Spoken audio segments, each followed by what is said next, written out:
Hello friends, आज के video में हम आयुर्वेद के एक ऐसे मूलभूत सिद्धांत के बारे में जानने और समझने का प्रयास करेंगे जिसके बारे में आपने कभी सोचा भी नहीं होगा।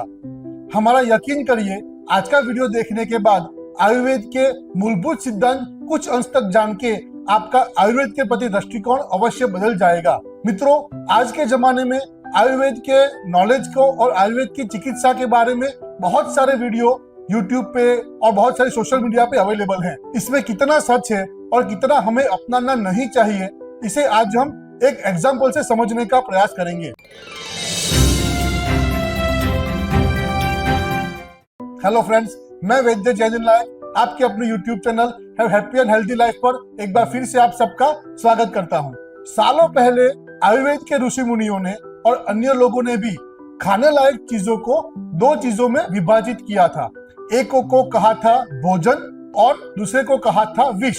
विष ऐसी चीज है जो हम ग्रहण नहीं करते, अगर ग्रहण करते हैं तो या तो बीमार होते हैं या तो मृत्यु को प्राप्त होते हैं। वहीं पर भोजन करने योग्य चीजों को अगेन दो चीजों में विभाजित किया था। एक को कहा था औषध और एक को कहा था भोजन। भोजन हम नित्य ग्रहण करते हैं, औषध हम जब बीमार होते हैं तभी ग्रहण करते हैं। अब भोजन में और औषध में क्या अंतर है, इसको हम तीन सिंपल एग्जाम्पल से समझेंगे।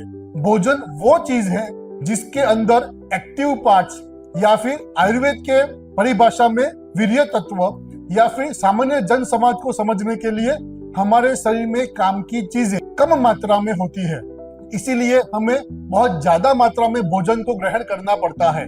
वहीं पर कम मात्रा में होने वाली हमारे काम की चीजें हमारे शरीर में लंबे समय तक असर करती है, इसीलिए एक बार किया हुआ भोजन हमें लंबे समय तक हमारे शरीर में उसकी असर दिखाता है। इसीलिए कुछ लोग अगर कुछ दिन के लिए भोजन नहीं करने वाला उपवास भी करते हैं तो भी मृत्यु को प्राप्त नहीं होते, क्योंकि भोजन की असर हमारे शरीर में लंबे समय तक, कुछ दिनों तक भी चलती रहती है। तीसरा, क्योंकि इसके अंदर एक्टिव पार्ट कम मात्रा में होते हैं, इसमें से बहुत सारा मल जो हम रोजाना मल मूत्र के द्वारा निष्कासित करते हैं निकलता रहता है। इससे विपरीत चीजें औषध के अंदर होती है। औषध के अंदर वीर्य तत्व या फिर एक्टिव पार्ट्स बहुत ही ज्यादा मात्रा में होता है और उसके अंदर मल वाली चीजें बहुत ही कम मात्रा में होते हैं। लेकिन औषध की हमारे शरीर पर असर या फिर कार्यकारिता बहुत ही कम समय के लिए भी होती है, इसीलिए हम जहाँ थाली भरकर भोजन करते हैं वहां पे औषध बहुत ही कम मात्रा में गोलियों के अंदर हम ग्रहण करते हैं। जहाँ पे भोजन लंबे समय तक अपना असर दिखाता है, वहीं पर दवाइयाँ औषध बहुत ही कम समय के लिए अपना असर दिखाती है, जो समय हम घंटों में या फिर मैक्सिमम दिन में काउंट कर सकते हैं।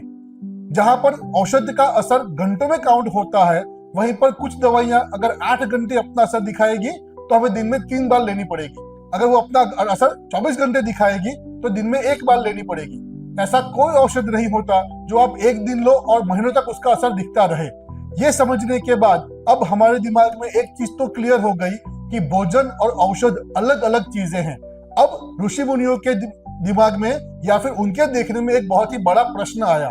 प्रश्न ये था कि ऐसी कौन सी औषधि है जो रोज हमें ग्रहण करनी चाहिए। मैं वापस बोलता हूँ, ऐसी कौन सी औषधि है जो रोज हमें ग्रहण करनी चाहिए, या फिर औषध और भोजन के बीच में आने वाली चीजों का हम क्या करें। इस चीज को हमारे ऋषि मुनियों ने हमारे भोजन में मसाले के रूप में स्थापित किया हुआ है।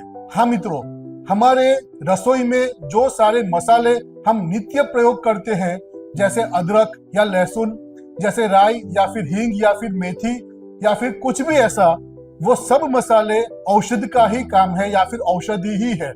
हम कैसे मान ले कि भाई ये सब औषधि है? तो आयुर्वेद में बहुत सारे मेडिसिन में ये औषधि का प्रयोग होता है, जैसे हिंगवाष्टक चूर्ण या फिर अजूबादी चूर्ण इत्यादि। लेकिन अगर आप ध्यान से देखें तो अगर हमने पतीला भर के दाल बनाई तो उसमें हींग या फिर मसाले या फिर मिर्ची बहुत ही कम मात्रा में होगी। अगर हम 2, 4, 5 मिर्ची का सेवन कर लेंगे तो दूसरे दिन हमें उसका इफेक्ट देखने को मिलेगा जो लंबे टाइम तक नहीं रहेगा। यहाँ कहने का तात्पर्य यह है कि ऋषि मुनियों ने सालों पहले रोज ग्रहण करने वाले औषधों को हमारे भोजन में मसाले के रूप में या फिर भोजन के रूप में स्थापित किया हुआ है। अब ये हमें सोचना चाहिए कि हमारे मसाले भोजन के हिसाब से परिवर्तित होते रहते हैं। जैसे कुछ चीजों में हम हींग नहीं डालते, कुछ चीजों में मिर्ची या फिर लहसुन या फिर अदरक नहीं पड़ती। वहीं पर भौगोलिक प्रदेश के हिसाब से मसाले परिवर्तन हो जाते हैं। जैसे अगर आप हमारे वीडियो साउथ इंडिया से देख रहे हो तो अलग मसाले यूज होते हैं, अगर आप नॉर्थ इंडिया से देख रहे हो तो अलग मसाले यूज होते हैं। वहीं पर अगर हम गुजरात की बात करें तो गुजरात में भी साउथ गुजरात या फिर सौराष्ट्र में मसाले चेंज हो जाएंगे। अगर हम भोजन के अलावा ऋतुओं की बात करें तो ऋतुओं के हिसाब से भी मसाले परिवर्तन होते हैं। जैसे कुछ चीजों का सेवन अगर वर्षा के ऋतु में अच्छा है तो वही चीजों का सेवन गर्मी के ऋतु में नुकसान का हो सकता है।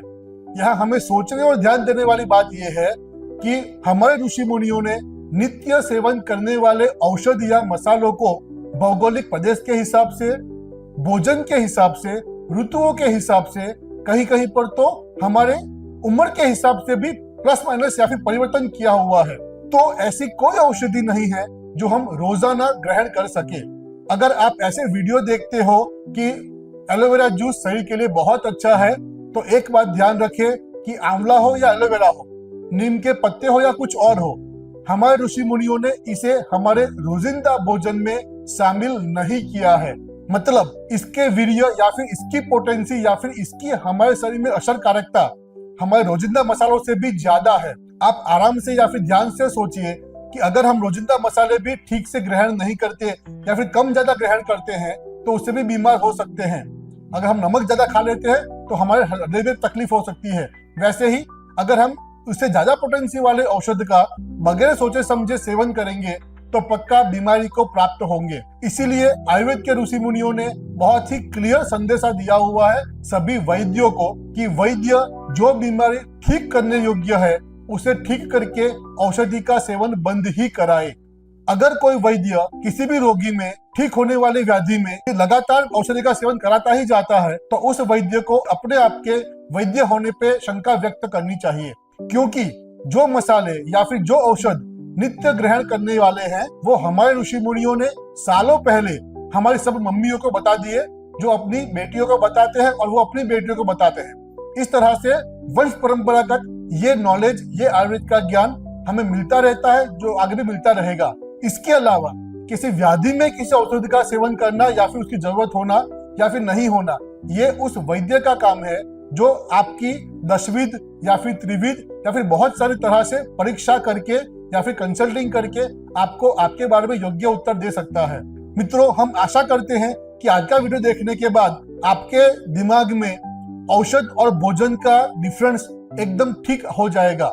हम ये भी आशा करते हैं कि आप अपने खुद से ही वैद्य बन के किसी भी औषधों का अपने हिसाब से सेवन करके अगर बीमार होते हैं तो उसके लिए आयुर्वेद को अगेन बदनाम ना करिए, क्योंकि आयुर्वेद के ऋषि मुनि तो किसी भी वैद्य की सलाह परामर्श के अलावा औषध का सेवन करने को मना करते हैं। आज का वीडियो आयुर्वेद के बारे में एक आपका दृष्टिकोण अलग ही बना देगा, ऐसा हम मानते हैं। और हाँ, आप हमारे वीडियो कहाँ से देख रहे हो ये हमें कमेंट करके अवश्य बताएं, ताकि आने वाले समय में हम आपके भौगोलिक प्रदेश के हिसाब से अगर कोई वीडियो आपके लिए काम का हो तो बनाने का प्रयास कर सके। धन्यवाद।